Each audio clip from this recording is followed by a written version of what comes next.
everybody. This is Dr. Lori Shemek. And I'm Omar Cumberbatch. You're listening to This Podcast Burns Fat.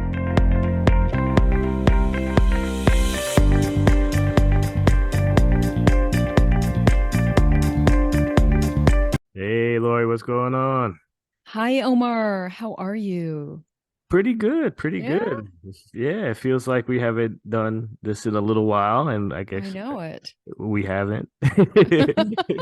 Exactly. Yeah, it's Yeah, just time been, just flies. I'm telling you. yeah, no, May was a crazy month for me. I know it's just Hmm. connecting and just getting these things out. I think everyone kind of gets ready for summer, and there's just a lot of conflict going on as far as scheduling and Traveling. everything. Hmm. Yeah, and all that kind of stuff. So I'm just happy we're back together and we're gonna start kicking it off on our regular scheduled programming. Yay. We're going to be busy again. That we are. So So today we have a guest on, and his name is Udo Erasmus. And I don't know for any of you out there who know about Udo's oils. He's relatively well known in the area of healthy oil, especially flax oil. So he came on the show to talk to us about healthy oil. He's written several books, most notably Fats That Heal, Fats That Kill. And very interesting is that he invented the machinery for making these oils with our health in mind. So, it's definitely something I think we should all learn from, and he's really good at sharing it with us. yeah, and I know this is a audio only production here, but if you had a chance to check Udo out, he's in his 80s. He looks great, and as you can tell, audio wise, he has much life cooking inside him. So that was really so there has to be something with his philosophy and his Healthy product. fat. Yeah. So yeah, he sells his product just by his presence, right? There's no doubt Yeah. about it. That sounds great. Yeah. So we hope you all enjoy. Yeah, let's jump into it. Okay. Hey Udo, welcome to the show. How are you today? Hey, glad to be on. I'm feeling good, and life is better than the We alternative. That is true. Welcome, welcome. We're very happy to have you. And going through the work you've done in your life has been really extraordinary what you've done. But I really, for our listeners who may not know who you are, most people do, but you're the founder of Udo's Choice. You're the author of the book, Fats That Heal, Fats That Kill, and it's sold over 250,000 copies, which is huge. And you are a legendary health and wellness pioneer. You're an acclaimed author, an extensive educator, and plus, which is really important, you developed the machinery to create flax oil, and Yeah, you started the healthy fats movement, which I commend you on. So, welcome to the show. yeah. Thank you. So I know Lori covered a lot right there, and like Yeah, you mentioned your resume is extensive. Hmm. How did you land in like the fat world? I want to call it that for a second.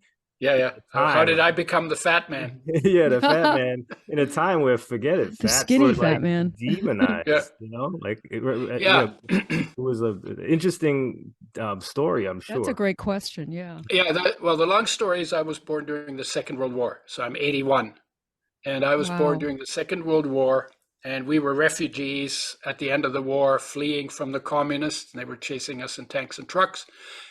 Down dirt roads on horse-drawn hay wagons, mothers with young children, and the Allies, which we always think of as the good guys, they were using us refugees as target practice. There was no Oh boy. military presence on those roads, and that got me thinking about things pretty deeply very early. Mm.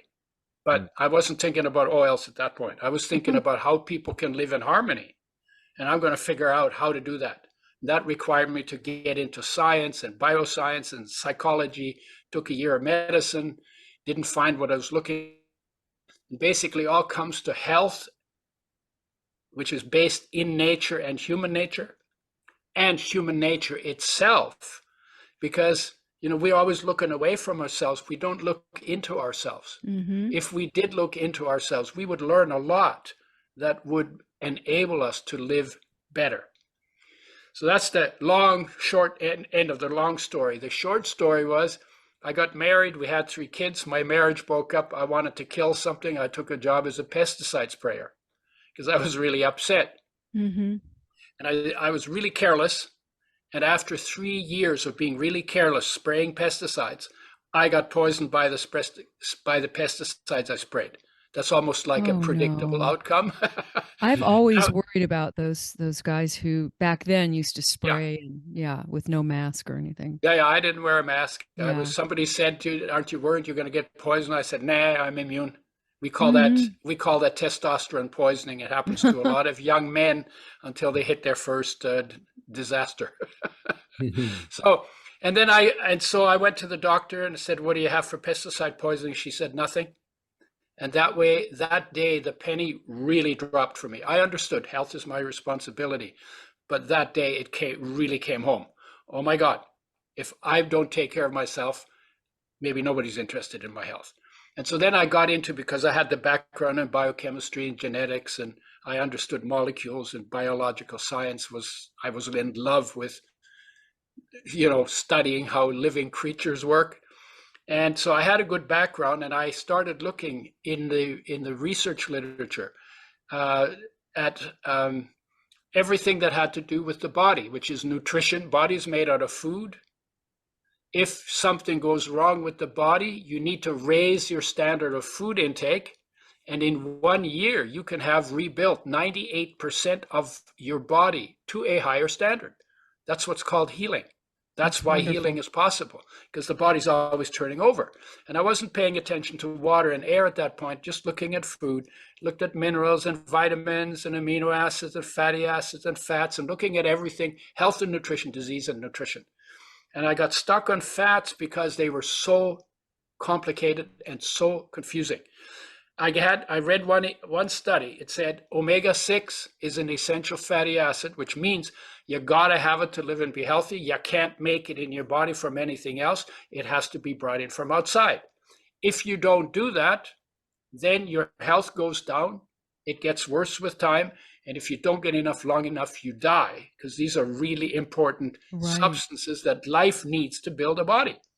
And the third part, which is the positive, the hopeful part, is if you're going down because you're not getting enough of a nutrient, an essential nutrient, but before you die, you bring enough back into the diet, all of the problems that come from not getting enough are reversed, because life knows how to build the body as long as we take responsibility at our mouth to make sure that optimum quantities of all of the essential nutrients land in the body so life can do its job.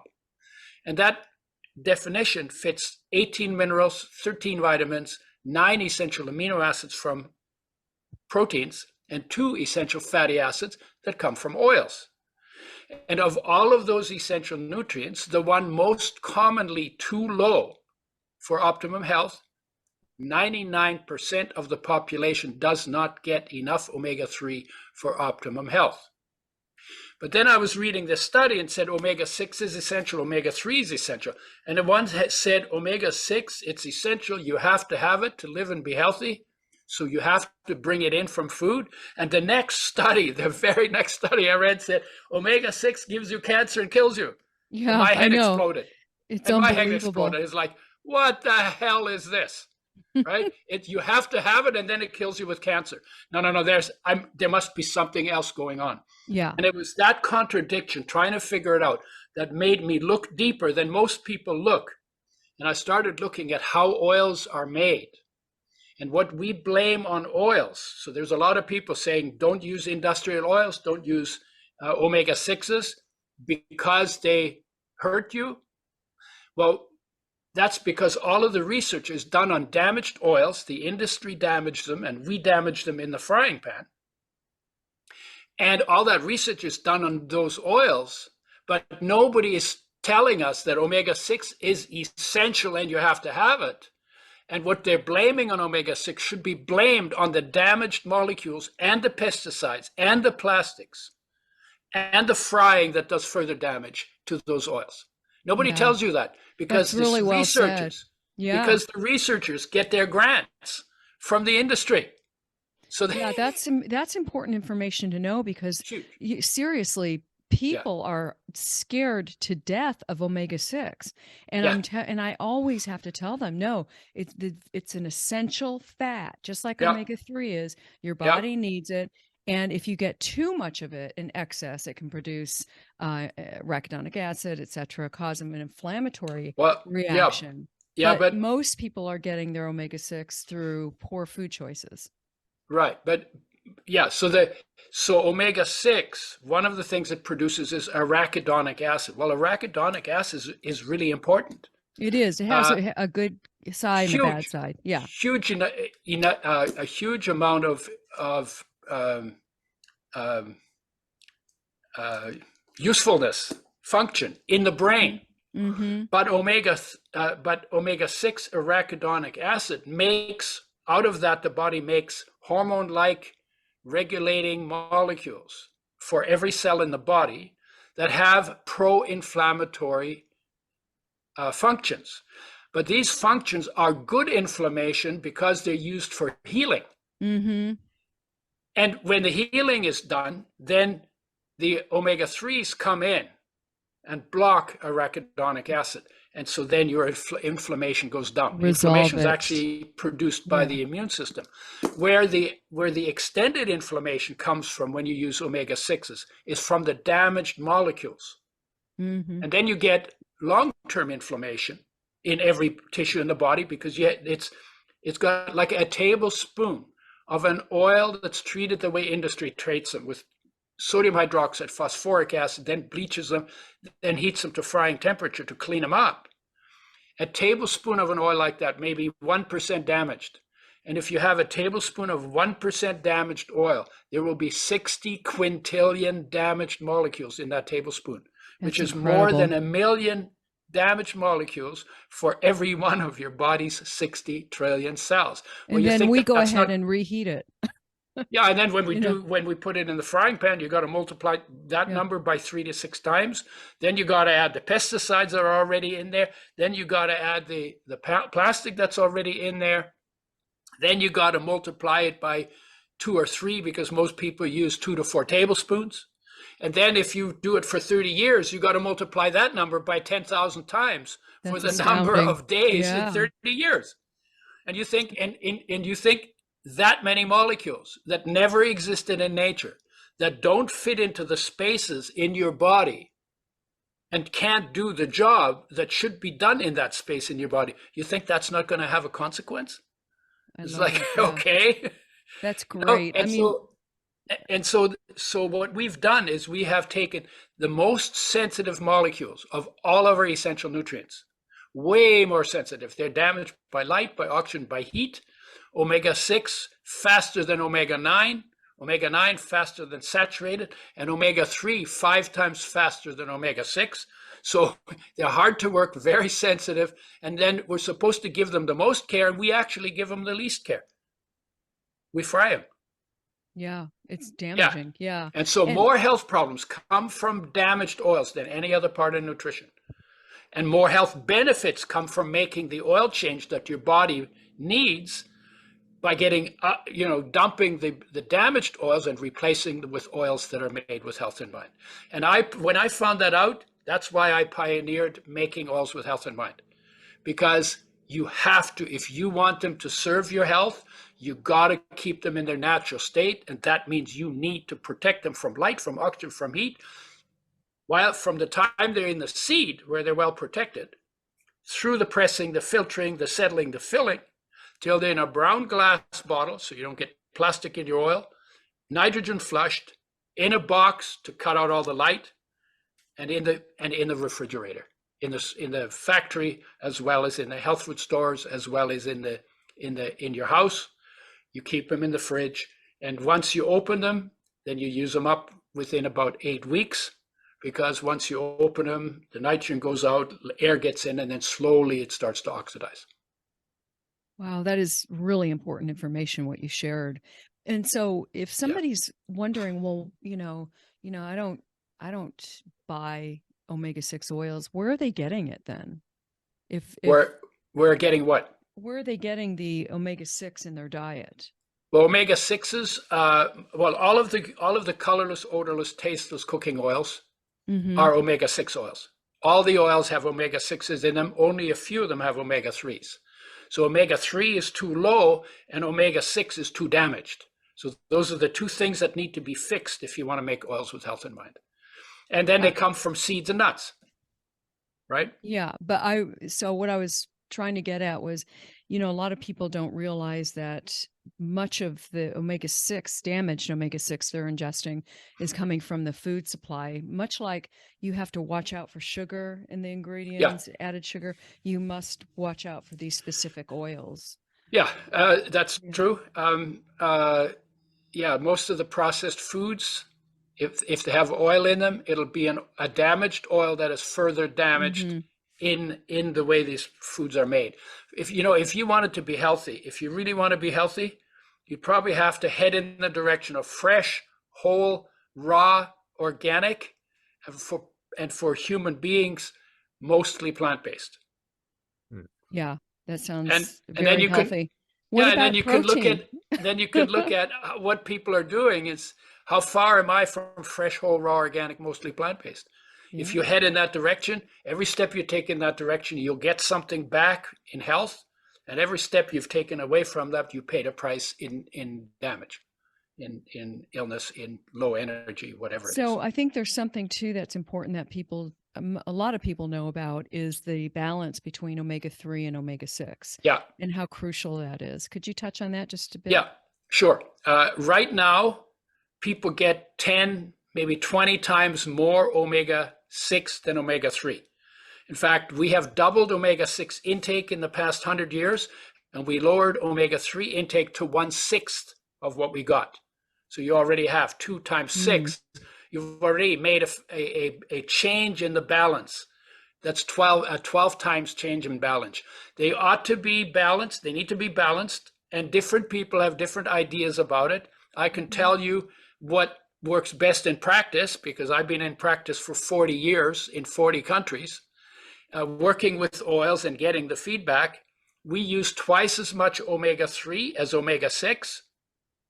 And some people say 1-to-1 is better, but actually they call that the historical ratio, but that's not true because the ratio changes from when you're at the poles down to get to the tropics. Oh, I didn't know that. Okay. Yeah, so Yeah. so when you're far north or far south, you have more omega 3s.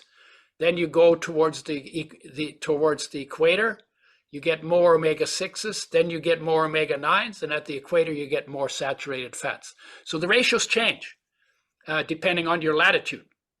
Interesting. And there are people who say 4 times more omega 6 than omega 3 is the perfect ratio, and that's patently not true. I agree. We get Absolutely better not. Yeah. results with twice as much. We get our best results consistently with twice as much omega 3 as omega 6.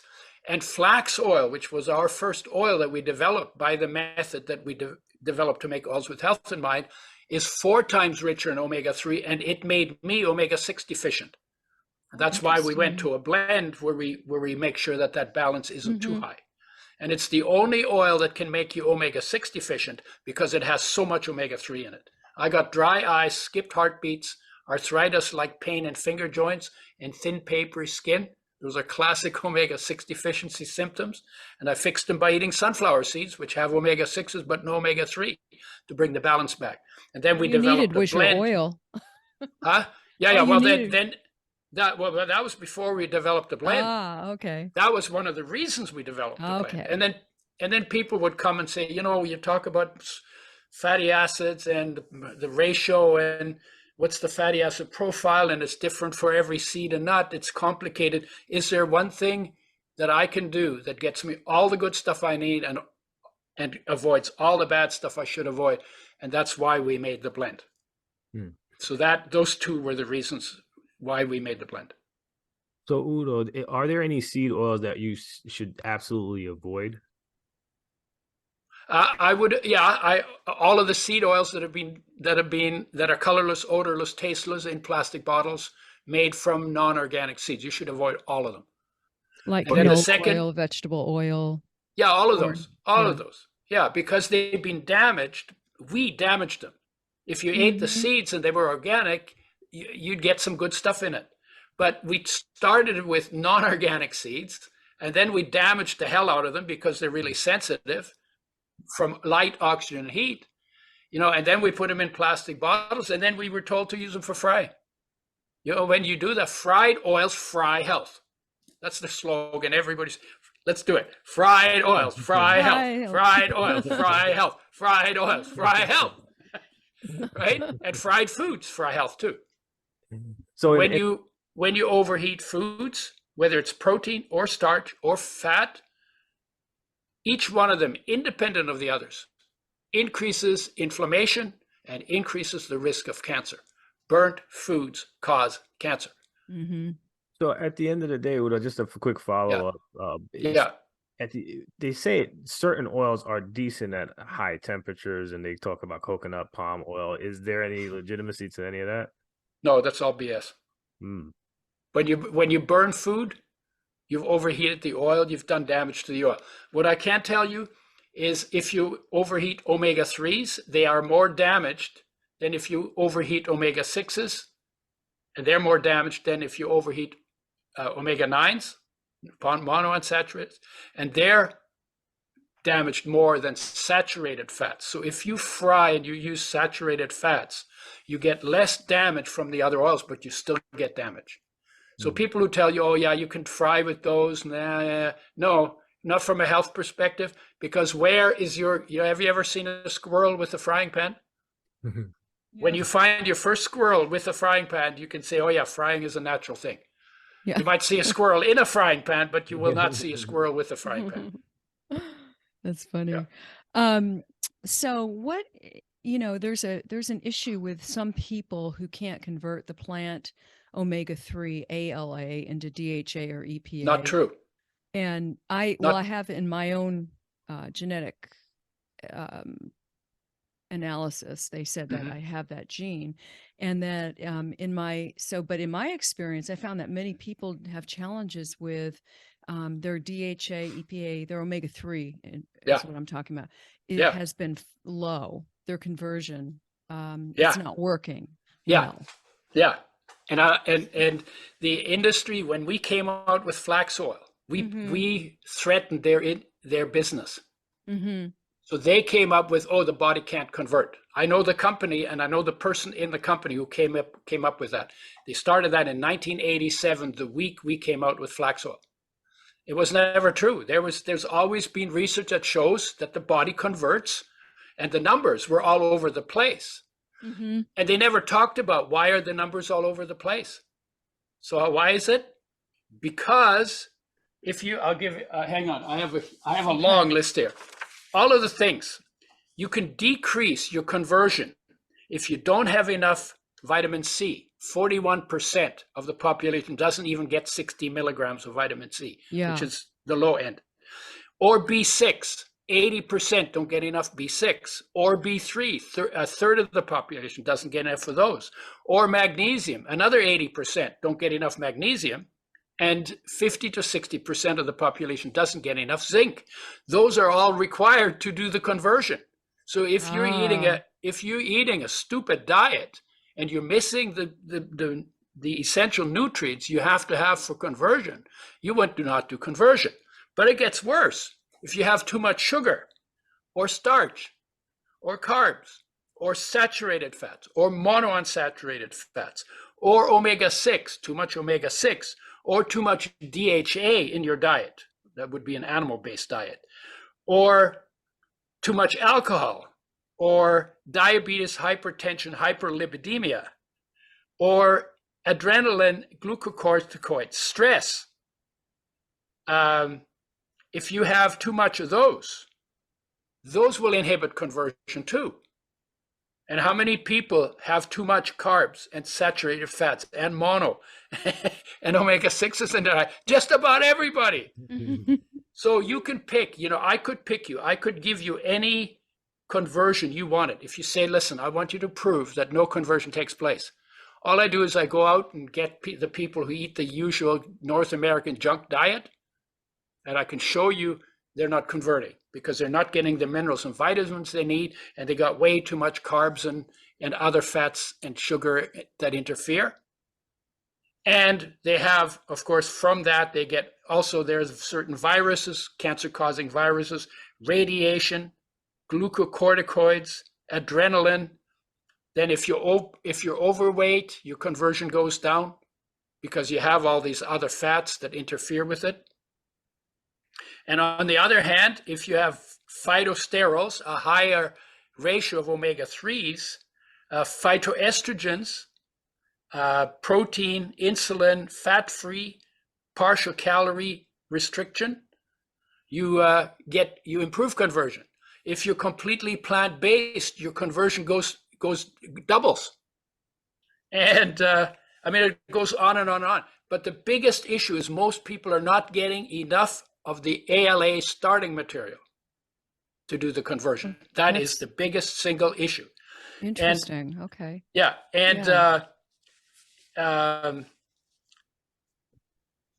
so why we did what we did when making the blend and doing the ratio and putting it in glass and getting it from organic seeds, why we did that is because, in my opinion, conversion wasn't the problem. Not getting enough starting material was the problem.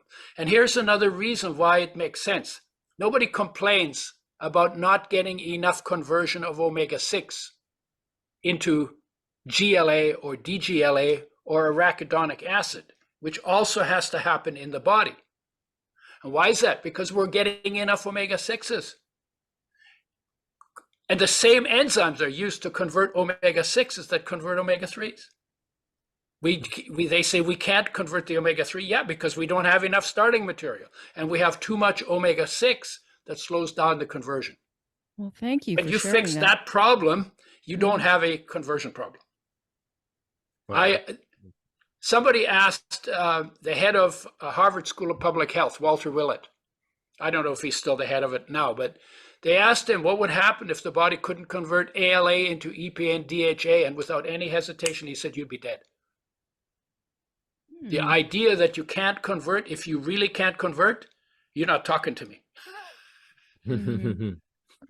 Wow, that's really some fascinating stuff. I'm really just curious. I actually have two questions, and I don't know if I want one of the questions to kind of end the show, because I'm really curious about your day-to-day diet. But I do want to have just kind of touch on why you feel like flax specifically is such an important oil, and why you kind of started there. Well, we started with flax because it's the hardest oil to work with. It has the most omega-3. It is the most easily damaged. And my thought was, if we make a method for making oils with health in mind, and we start with the most difficult oil, and if we can pull that off, then every other oil we ever want to make will be a piece of cake. So we started with the hardest, and that was basically, do the most difficult job first, and everything else would be good. So so we started because we knew that flaxseed oil has more omega-3 than any other easily available and affordable oil. That's why we started with flax. Gotcha. Okay. And I knew that 99% of the population doesn't get enough omega-3. And the year after I got poisoned in 1980. In 1981, it was established that omega-3 is an essential nutrient that the body can't make. That was only established in 1981. Yeah, not too long ago. Yeah, for omega-6s, it was known in 1929. So but is an example? Were we going to talk about overweight? Oh, sure, if you want. Yeah, you can definitely do. Yeah. Okay, so there are two ways people get overweight. One is inflammation that leads to water retention. And the second is too much fat in the tissues. And I guess there's a third one that would apply to somebody like Arnold Schwarzenegger. Too big the bones and too big the muscles. Right? That's a kind of overweight that's also overweight. Arnold definitely in his day was overweight. Right? But the overweight that's negative is water retention that leads to inflammation.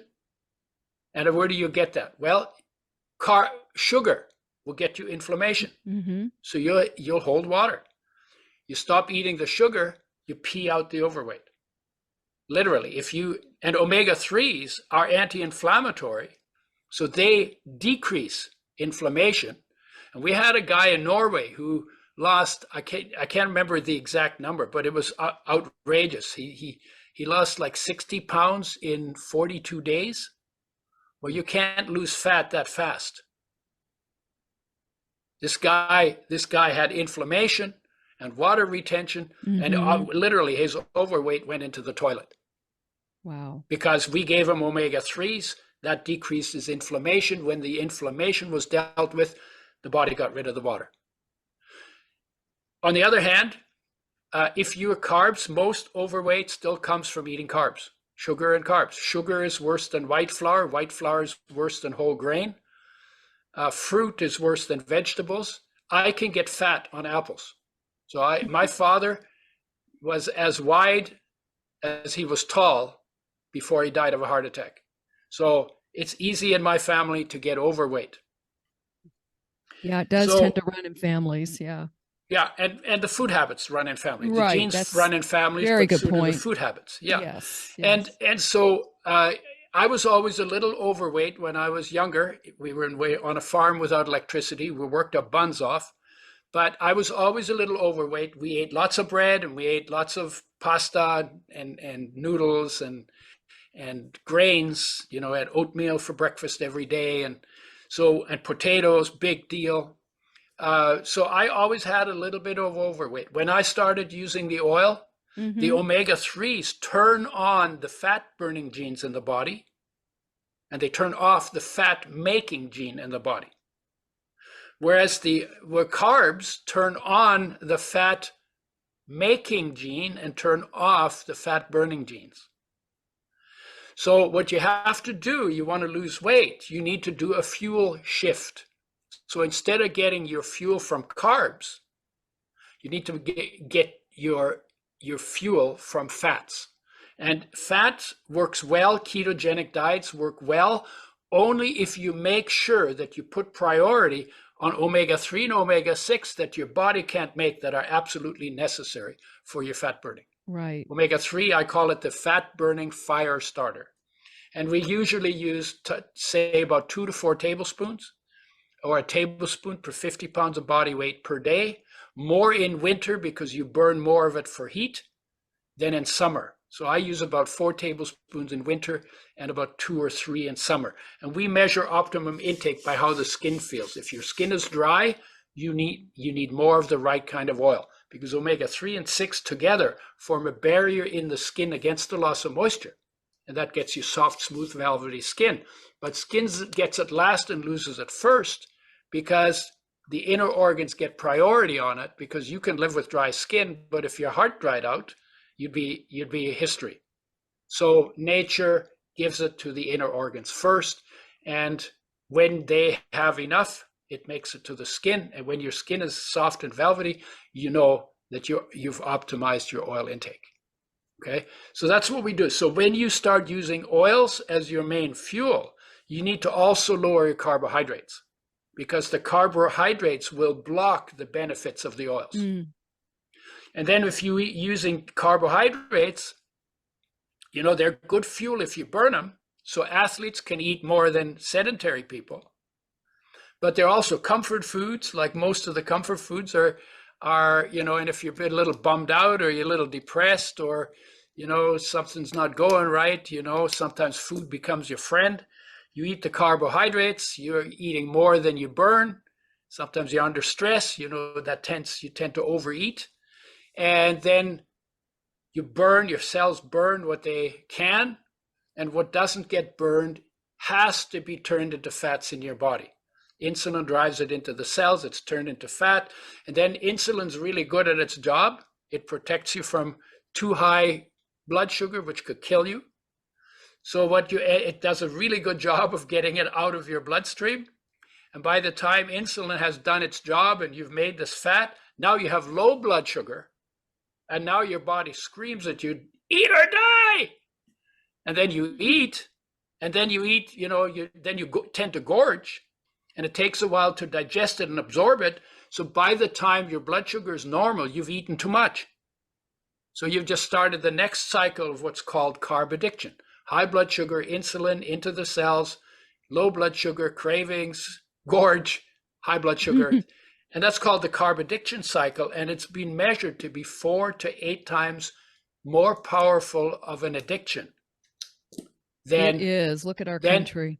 than cocaine addiction. Yeah, that's right. And so what we say is, look, if you want to deal with if you're eating carbs, and if you're overweight, the chances are really good that you are, you need to make a fuel shift. Get good oils for your energy, lower your carbs.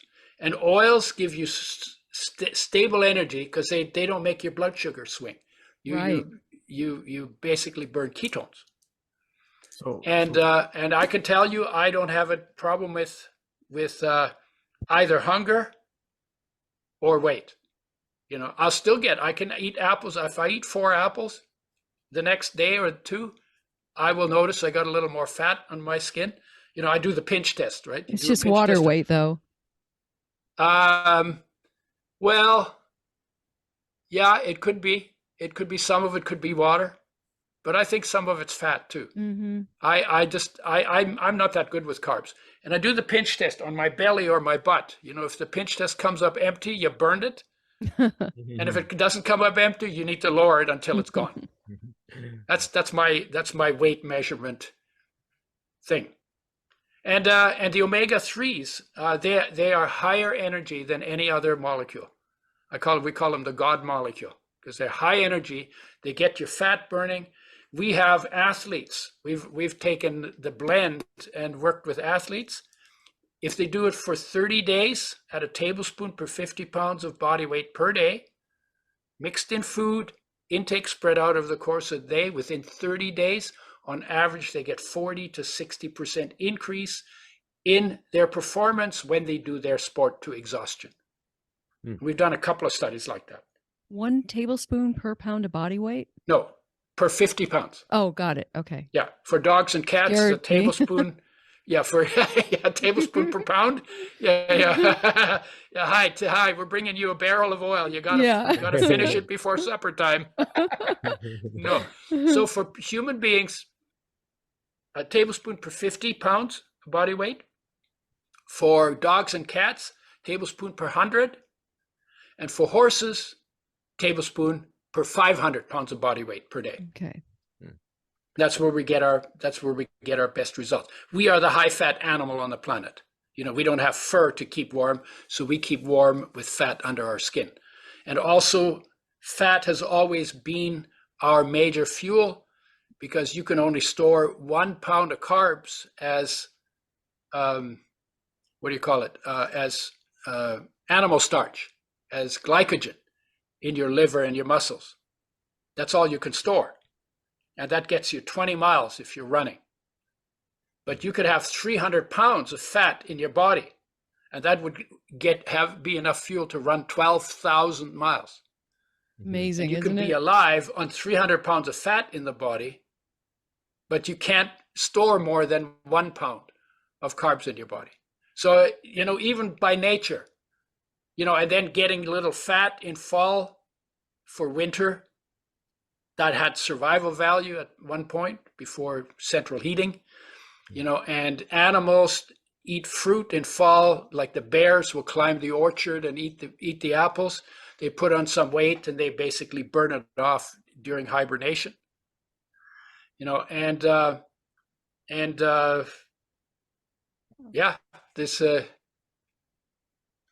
it's hard to get, if you don't use carbs at all, you will not get fat on fats.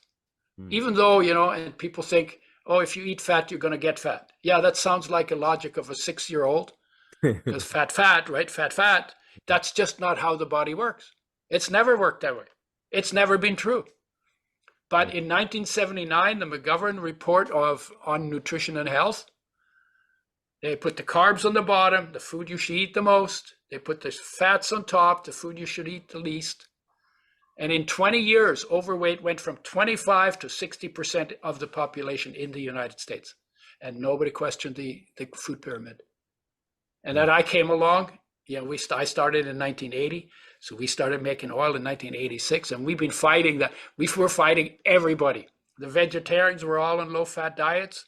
So I went in there, I get up and I say, so how many of you are low-fat diet? All the hands go up. Okay, how many of you have dry skin? All the hands go up. That's the mistake you're making. You need some oils. If you get the right oils in the right amount, your energy levels will go up and your skin will become nice. And we not everybody believed us because we were going completely against the stream. But the ones that tried it, they said, no, yeah, that's amazing. I had you get low energy on low fat diets. My energy's through the roof. My skin feels great. We did it with marathon runners. They were told to carb load before the race, but you only get 1 pound of carb. So they made it to mile 20 and then they hit the wall because they ran out of carbs. But then it takes time to turn on the fat burning genes. So they dragged their sorry butts across the finish line 6 miles later. So he said, no, you're doing it wrong. You need to carb deplete. You need to make sure that when you start the race, your fat burning is turned on. And again, not everybody followed us, but the ones who did, because the lower, like they were all being told the opposite. So when the ones who tried it, they came back and they said, that was amazing. When I finished my marathon, I felt like I had enough energy to run another one. That's the difference when you make that fuel shift. Wow. So Udo, yeah, I just think that this is very enlightening. And again, I'm a big fan of your products. I've been using it for many years. I was just going to give you an opportunity at this time, since we're running up on time, to kind of just tell us where to find all the stuff that you're doing, your website, social media handles, and of course, where to get all your products. Yeah. So I'm not hard to find. I have a funny name, Udo Erasmus, UDO. If you just punch in UDO, which is not even a 4-letter word, right? You can find me on Facebook and you can find me on Google. I'll be on the first page. And I'm on Instagram and I'm on LinkedIn. And if you write Udo Erasmus, you're going to find me everywhere. I have a website that's called Udo's Choice, UDOS Choice, udoschoice.com. That's where I talk about oils, but we also talk about enzymes and probiotics, because digestion is the second most neglected arena in nutrition. And then we talk about greens, which is the foundation of everything. Everybody knows they're supposed to eat their greens. Most people don't. Right? So that's what I on udoschoice.com. And then I have another more philosophical website on where I'm working on total health and the human nature. And that's udoerasmus.com or theudo.com, theudo.com. And the oils are, you find them in a brown glass bottle, in a box, in the fridge, in the supplement section, in health food stores. It's called Udo's Oil. 369 blend, and it's delicious. And and you mix it in food. You know, people sometimes they eat it off the spoon. Some people have told them to do that. No, you want them with food because they enhance flavors and they improve the absorption of oil soluble nutrients. Right. So they're better with food. That's a good point. Yeah. Yeah. And then people sometimes take it off a spoon and then they say to me, I don't like the taste of your oil.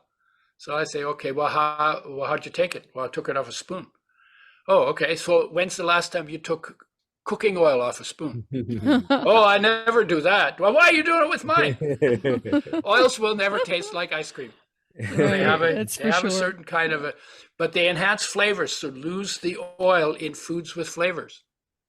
And if you put it on rice, like it makes the rice flavor amazing. If you put it in, you know, it doesn't matter what you put it in. It just really brings out the flavors. That's why people like fat in their foods. It's wonderful. Yeah. And you have given the world such a gift, and you've been a gift here today, Udo. So thank you so much for sharing. Yeah, thank you. Thank you for letting me rant. We love it when you rant. You know, this whole thing, that I built, I got so excited when I found out 99% of the population doesn't get enough omega-3s and they're essential. And they must be suffering certain symptoms from not having enough. Said, oh my God, if we could make it with health in mind and we could bring it back, we could help almost everybody. And I just lit up like a firecracker. There's something there's Oh, something when you help people that feels really good in the oh heart. yeah, for sure. That's what drove this Yeah. project. Are you I have familiar with Dr. Bill Harris's research on omega-3s?